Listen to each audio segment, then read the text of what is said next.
Hey boys and girls, Miss Bear coming to you today with our math lesson of the day, lesson 3.9, working with numbers 0 through 10. Let's go ahead and get started. All right, I have 5 books and 2 pencils. How many do I have all together?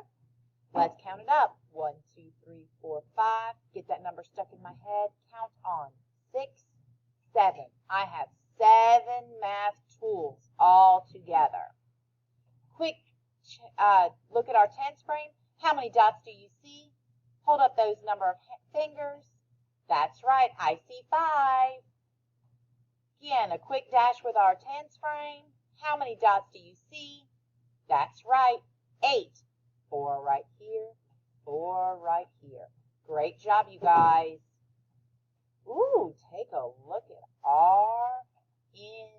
our tower up here. Look at how it changes, and it kind of looks like stairs walking all the way up from 1 to 10. Look at that staircase going down and that staircase going up.